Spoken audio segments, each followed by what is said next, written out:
Magandang araw sa atin mga kaibigan. Tayo nga ngayon ay mag-harvest ng kundol at gagawin natin itong pang-ulam. So si JJ nga gusto mong harvest dyan, kaya yan, binuhat ko siya at trying hard naman siya na putulin yung kundol. Kaso hindi talaga namin makuha, gawa ng mahina yung kanyang kamay magputol at hindi niya pa alam kung paano putulin yung kundol. Kaya binaba ko na lang siya guys at ako na lang ang kumuha at sabi ko ay ibibigay ko na lang sa kanya. So pinunasan nga natin yan sa mga daon ng lubi-lubi para mawala yung kanyang mga balahibo dahil ito ay masakit nga sa kamay. So ayan, ito na ang gagawin nating pag-ulam ngayon. So binalatan ko na guys yan. Ito na yung ating kundol, binalatan na natin para iluto na natin. So ayan nga, ito guys ang itsura ng kundol, para talaga siyang upo kung titingnan nyo. Pero ang buto ng kundol ay mas maliit kaysa upo. So ayan, tatanggalin natin yung mga buto para maigisa na natin. Yung iba guys ay hindi na rin tinatanggal yung kanyang buto. Pero ako mas gusto ko na tinatanggal yung mga buto. Kasi yung iba ay nanghihinayang din. Sa, 'di ba yung mga buto niya yan ay may mga laman-laman pa. Kaya iba ay sinasama na lang yan. Pero ako ayoko kasi ng buto kaya tinatanggal natin yan dyan. So, dumating na naman nga si JJ at nakikipag-osyoso kung ano ang gagawin natin sa na-harvest natin na kundol.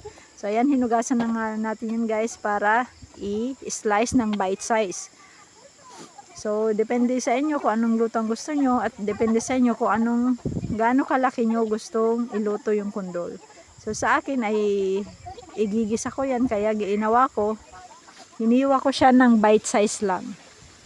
So, ayan. Hiwa-hiwain natin siya ng bite size.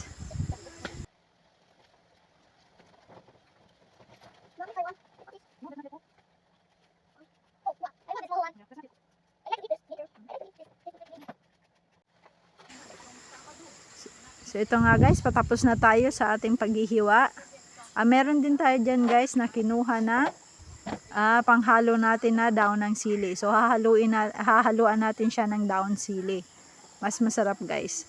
So ayan, hinuhugasan na natin yung mga daon ng sili. Yan guys ay sa paligid din namin kinuha yan dito sa aming paligid sa bahay lang. So walang mga spray yan.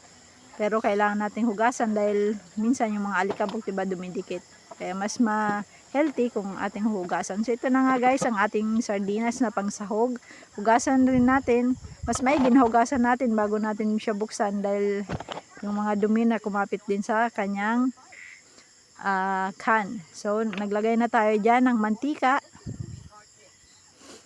At isusunod na natin ang ating bawang at ang ating sibuyas. So lulutuin lang natin siya guys, hindi natin siya iba-brown, hindi natin siya susunugin. So basta maluto lang siya ay okay na yon. Kasi sabaw ang ating gagawin. So hindi maganda nasunog ang ating bawang at sibuyas. So ganyan, luto na siya. Pwede na natin ilagay yung ating kundol.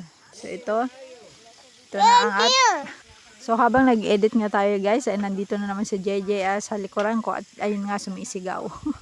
So ito guys ang ating kundol. So halu-haluin natin siya, igigisa natin siya. Yan, ganyan po.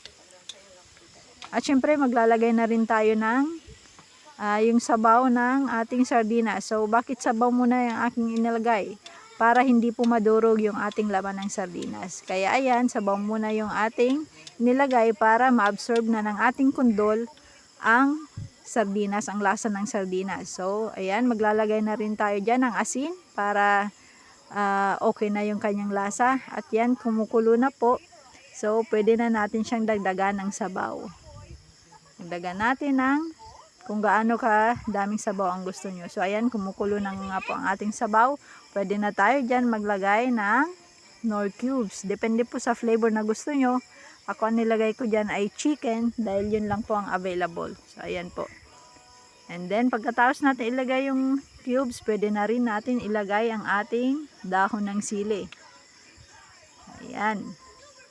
So madami tayong dahon ng sili kaya dinamihan na natin para mas masarap yung lasa. Ayan. At pwede na rin natin guys isabay yung ating laman ng sardinas. So papaluto na yan, hindi natin i-overcook para mas masarap. So ayan nga guys, nilagay na natin ang ating laman ng sardinas. So yan, isang kulo pa, tapos okay na. May ulam na tayo guys. Napakasimple, napakasarap at napaka-budget. Swak sa budget natin yan. So tinikman ko pa nga yan para lasa natin kung tama ba yung kanyang alat at yung lasa. So napakasarap guys. So ito na ang ating kundol na ginisa sa sardinas. Ayan.